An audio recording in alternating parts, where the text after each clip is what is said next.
One of the things Republicans say is a priority for them is investigating your family, your son Hunter, your brother Jim. They talk about access that they say others have gotten because of you, because of your political success. How do you plan to deal with that? The public's not going to pay attention to that. They want these guys to do something. If the only thing they can do is make up things about my family, it's not going to go very far. By the way, Hunter Biden's whole life has been a monument to that message. Despite a decades-long drug problem and no record of legitimate achievement of any kind, Hunter Biden has managed to accumulate the highest possible academic credentials. Georgetown and Yale Law. Don't try that at home. As well as what appears to be millions and millions and millions of dollars. How did he do that? You couldn't do it, but then you're not Joe Biden's son, and that's how he did it. He cut business deals with corrupt countries that his father was conducting diplomacy in as vice president of the United States. And then we know from evidence that he apparently planned to kick back some of that money to his father as part of the deal, 10% for the big guy. Now, that's completely illegal. And yet neither Hunter Biden nor his father, Joe Biden, have ever been indicted for doing that. Instead, and here's the best part, the real criminals we learned yesterday are the people who dared to talk about it. Yesterday, Hunter Biden's legal team released a letter demanding that Joe Biden's friends imprison anyone who criticizes Joe Biden's son. So these letters call on the Department of Justice, which Joe Biden controls, and Delaware Attorney General Kathy Jennings from Joe Biden's state to file criminal charges against Republicans who dared to possess and share the contents of his son's now famous laptop. And that list would include, among others, John Paul McIsaac, the owner of the Mac repair shop where Hunter Biden abandoned said laptop. According to Hunter Biden's high-paid lawyers, John Paul McIsaac should be in prison for doing this. Quote, Mr. McIsaac chose to work with Donald Trump's personal lawyer to weaponize Mr. Biden's personal computer data against his father, Joseph R. Biden. In other words, John Paul McIsaac didn't want Joe Biden to become president, and apparently that's now a federal crime. But wait a second, back up a sec. Does that mean we can now say with certainty that the laptop is real? If we can say that, that means that Adam Schiff, who's now running for Senate in California, had better issue a statement pronto correcting his previous categorical claims about the laptop. Here was Adam Schiff in October of 2020 when he chaired the House Intelligence Committee. Does it surprise you at all that this information Rudy Giuliani is peddling very well could be connected to some sort of Russian government disinformation campaign? Well, we know that this whole smear on Joe Biden comes from the Kremlin. That's been clear for well over a year now that they've been pushing this false narrative about the vice president and his son. We know this comes from the Kremlin, Adam Schiff said. And of course, Adam Schiff would know since he, unlike you, had access to top secret information. You weren't allowed to see it. He did see it. And on the basis of that knowledge, told you it was from the Kremlin. And it's exactly what dozens of former intel officials told you. They saw the evidence, and this was from Russia. So now it looks like they were all lying. According to Hunter Biden's lawyers, quote, Mr. McIsaac unlawfully shared Mr. Biden's property with third parties.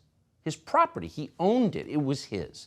Yes, the laptop, according to Hunter Biden's lawyers, belonged to Hunter Biden. It did not come from the Kremlin. That's settled. Except, wait, no, it's not settled. Because today we got yet another statement from Hunter Biden's lawyers, and they seem to revise the first statement. Here's today's statement, and we're quoting. These letters do not confirm McIsaac's or others' versions of a so-called laptop. They address their conduct of seeking, manipulating, and disseminating what they allege to be Mr. Biden's personal data wherever they claim to have gotten it. So in other words, we believe the government should send these people to jail for possessing stolen property that belonged to Hunter Biden, but that so-called property may not actually exist and may not even belong to Hunter Biden. That's their argument. It's a novel legal theory, actually. In fact, it's so novel, it's totally incoherent. It's like prosecuting somebody for stealing your imaginary car. But even if we can agree that the laptop is real and not a deep fake produced by some diabolical Russian AI program. And again, neither Hunter Biden nor his lawyers have conceded that yet. Maybe they will tomorrow. But even if we could all agree on that, there is another more fundamental problem. And it's this.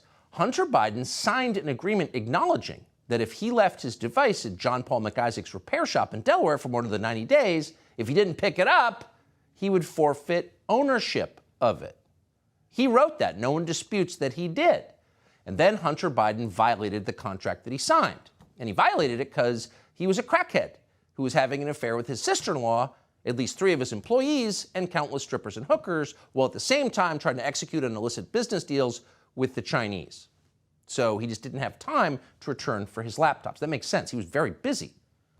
John Paul McIsaac, meanwhile, being the small business owner, called Hunter Biden again and again and tried to give the laptop back. But Hunter Biden was so busy, he ignored John Paul McIsaac. Watch. He sort of disappears on you. So he disappears and never comes for that external hard drive that now maintains the data? So now I'm in possession of his laptop, a backup of his laptop's home folder on an external drive that he provided, and no sign of Hunter. I think I called him again the following weekend or right before the end of the month. I always call customers at the end of the month to collect on out of delinquent bills. And then I think I called him a couple more times over the next month after that. So just no response.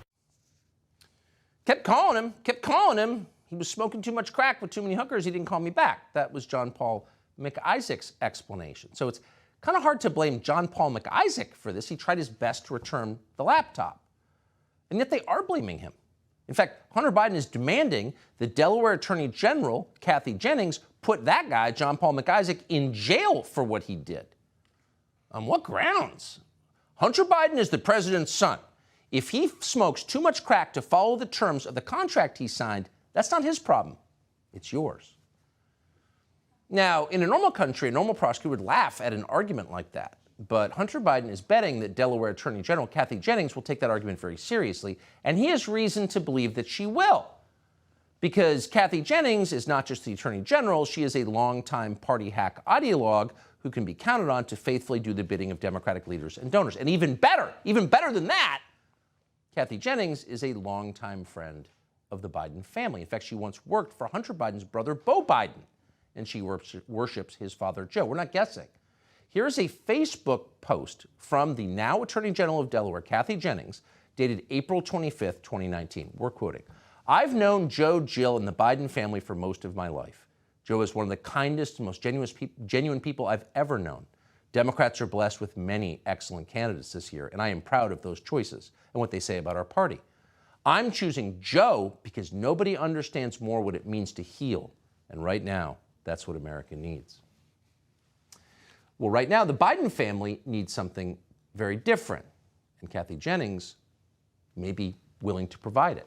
Again, this is the person that Hunter Biden's lawyers are calling on to send John Paul McIsaac to jail, and she very well may send him there.